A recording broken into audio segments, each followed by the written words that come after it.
magambo ye Jangwani nta gahunda afite yo gukomeza kuba umuvugizi w'abafana ba APR. Ngo yabashaka kuzana Supermanager ahubwo bafite amahirwe yo kubigera. Ayo namaga rwose Supermanager yitonde. Oya ahubwo bamuzane. Yitonde akora akazi neza. Amuzane tureka abafana bamuhari reception. Jangwani adahari atari umuvugizi w'abafana ba APR. Yewe ayo namagambo ye simuhimbira. Yarabikubwiye mu kanwa ke arimo kubitekereza ko yazagaruka ari umufana wa APR usanzwe yabaye umufana usanzwe ariko ntari umuvugizi w'abafana. Ntari umuvugizi w'abafana. So nta kazi arwanira aba muri hafi bongera mwegere.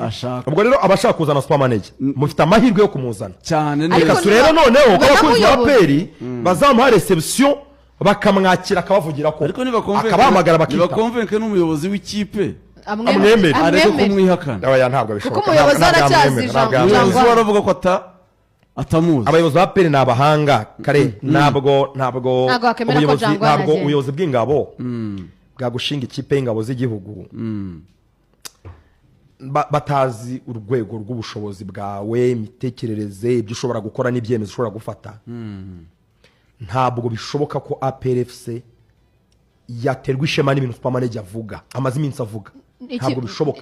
Sindumva umuntu numwe wo muri APR ewe n'abaciyamani rwose arwo badisingariye bakavuga bati ikipe yadutinye sibyo ikipe tuyushira ikombe tuyurusha abafana ariko sindumva umuntu witari yo sport mubu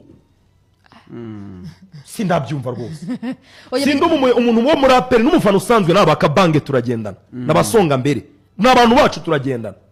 Sindumva umufana no kuganira ku kibuga avuga ngo abakinnyi ba Rayon Sport y'abagore ngo bafite umwera ngo barwaye uruheri ngo ntaga amavuta kibafata ngo amavuta nta kibafata.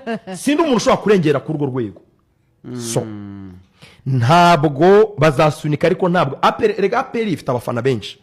In fact nubwo wenda ushobora kuvuga ko wenda atari ya mbere ifite abafana benshi mu gihugu ariko ni ya kabiri ifite abafana benshi mu gihugu uko Jangwani yabonetse niyo yagaruka mu kanya wenda uraduha na updates aho urubanza rwabo rugeze. Ntabwo APR izigera buri umuntu wayivugira.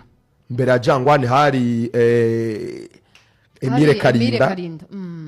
Nubwo wenda wavuga ko urwego rwa Jangwani rwaje rurenze urwa Emile Karinda ariko igihe yari ahari Jangwani atazwe yarayivugiraga ibintu bikaryoha kandi abafana bakaza. Yamaze muri gihe kirekire na nyuma ya Jangwani APR ntiziburamo umuntu uyifana ujya ku kibuga utebeshemo no kwambara jezi yayo uyikunda byanyabyo uzi icyo kuvuga n'icyo kutavuga uyivugira. Ntabwo APR ikipe y'ingabo z'igihugu yakwisanisha n'ibintu bitameshe byanwe bisa nabi. Uko byagenda kose APR ni ikipe yiyubashye twubaha twese quand même ifite standard